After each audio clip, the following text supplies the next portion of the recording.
여의도 타임즈 시간입니다. 아침에 나온 증권사 리포트 두 종목을 선정을 해봤습니다. 대세는 대세인 것 같습니다. 전기차 성장 동력에 대해서 하나하나 차근차근 알아보도록 하겠습니다.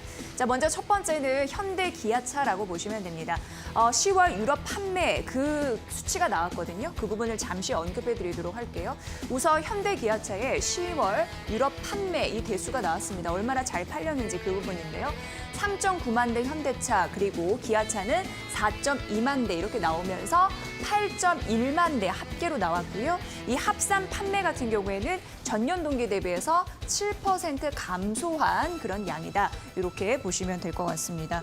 현대 기아차 얼마로 좀 선방을 했는지 중요한 그런 상황인데요.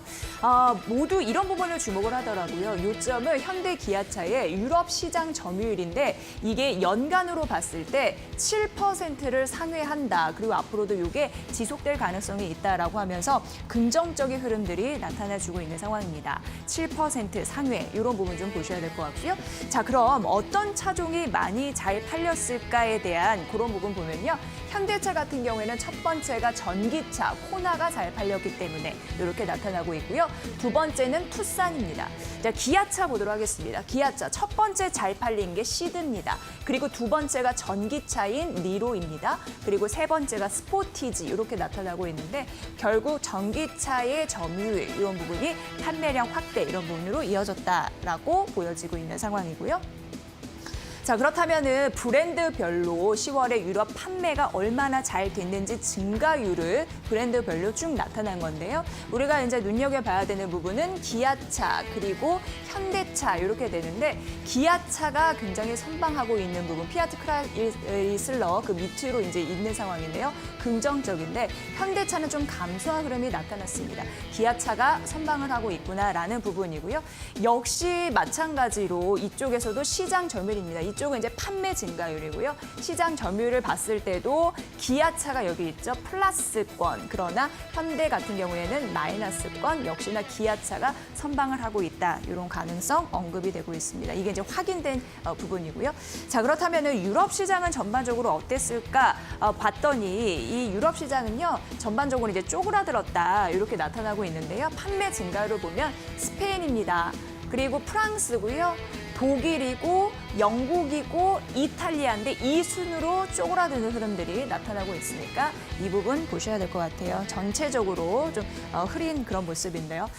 그러면 이제 브랜드 시장별로는 어떨지 잠시 이것도 언급을 해드리면 폭스바겐이 그래도 시장 점유율은 이렇게 나타나고 있고 그리고 이제 푸조가 두 번째, 그다음에 르노가 세 번째, 네 번째가 피아트 크라이슬러 이 부분인데 지금 폭스바겐 쪽에서 판매량이 줄다 보니까 시장 점유율이 떨어지고 있다는 게 확인이 됐습니다. 리포트에 나와 있으니까 이 부분 참고해 보시면 좋을 것 같네요. 자, 그다음은 유럽 자동차 판매에 대한 수치를 확인해 보도록 하겠습니다. 4월 같은 경우에 사실 급감하는 흐름들이 있었습니다. 80%. 이때는 한참 어려웠죠. 그 이후에 점진적으로 회복을 해서 9월 같은 경우에는 플러스 전환율이 있었습니다. 첫 판매 증가세. 하지만 코로나19가 재확산됐잖아요. 그렇기 때문에 10월 판매가 감소로 전환됐다라고 하면서 그 근거를 앞서서 다 보여드렸고요. 하지만 향후 수요 회복 여부 이런 부분은 뭐 코로나19 재확산 여부 가 있겠지만 주요 자동차 시장 중에 회복 속도는 상대적으로 느린 상황이나 앞으로 전기차 이쪽은 좀 긍정적이다라는 내용으로 풀어보시면 될 것 같습니다. 자, 미국 같은 경우도 한번 보도록 하겠습니다. 미국은 포드죠. 포드가 시장 점유율은 1위고 도요타는 상대적으로 선방을 합니다. 여기 약간 앞선 흐름들이 나타나고 있고 그리고 닛산 이렇게 세 번째인데 포드, 미국 떨어지고 일본 닛산 떨어진다. 이 부분이 있어요. 이 부분은 좀 참고해 보시면 될 것 같습니다. 자, 반면 이제 나왔죠. 이 성장 동력이라고 전기차 시장 같은 경우에는 괜찮다라는 부분인데요. 정책 효과가 받쳐주고 있습니다. 그렇기 때문에 급성장하고 있는 상황이고요. 그리고 올해 유럽 같은 경우에 CO2 규제 강화로 공급 측면에서도 완성차들의 전기차 확대 필요성을 누구보다 절감하고 있다라는 부분이고요. 코로나19로 경기 부진을 극복하기 위해서 유럽 정부 쪽에서도 보조금 확대하잖아요. 그 기대감이 있다라는 부분이고 점차적으로 전기차 침투율이 가속화된다라는 부분입니다. 뭐 현대차, 기아차도 아시겠지만 전용 이 플랫폼 시장, 전기차 전용 이쪽으로 전기차를 다수 출시하는 바 앞으로 그 성장세는 유지될 것이다라고 하면서 기아차 긍정적으로 봤고요. 비중 확대 의견을 제시했으니까 이 부분 참고해 보시면 될 것 같습니다. 자, 두 번째는 이렌텍인데요. 이렌텍은 쉽게 얘기해서 그 휴대폰용 부품 이거를 제조하고 판매한다라고 보시면 될 것 같습니다.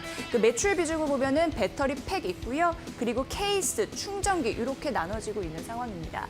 3분기 보니까 매출액이 2,106억 원 기록을 했고요. 그리고 한 영업이익은 143억 원 정도 나왔으니까 이 부분 참고해 보시고요.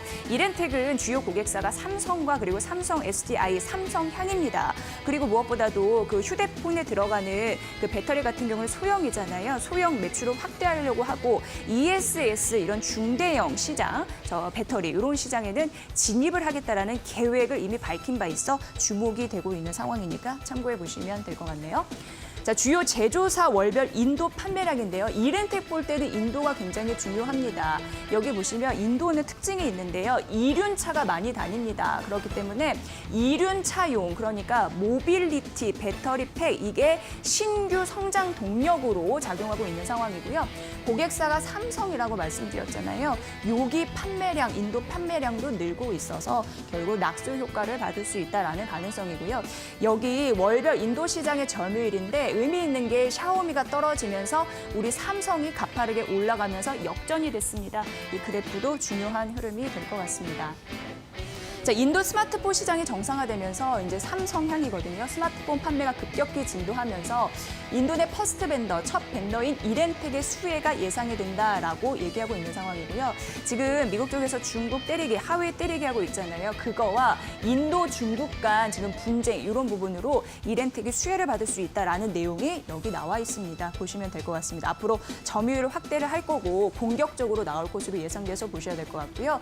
중요한 건 2019년도에 최대 실적을 냈거든요. 이때는 케이스 부분이 긍정적이었습니다. 하지만 2020년도에 좀 쪼그라들었지만 다시 21년도에 최대 실적을 기록할 가능성이 있어서 긍정적이다라고 합니다. 2차 전지, 배터리 팩 이런 부분도 여러분 잘 보시면 좋을 것 같습니다.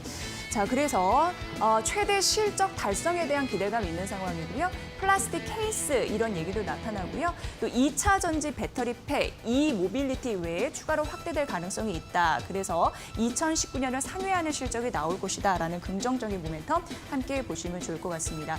새롭게 목표 주가를 제시한 거거든요. 의미가 있고요. 9,700원 그 제시를 했다라는 부분이고요. 역시나 밸류에이션 리레이팅이 필요한 시점에서 긍정적으로 봐야 된다라는 전략이었습니다. 자, 오늘은 바이 전략 그리고 목표 주가 새롭게 제시한 9,700원 이렌텍의 전략까지 만나봤습니다. 자, 대세는 대세인 것 같죠? 그래서 이렌텍과 기아차의 전략까지 함께 해봤습니다. 참고해 보시죠. 여의도 타임즈 시간이었습니다.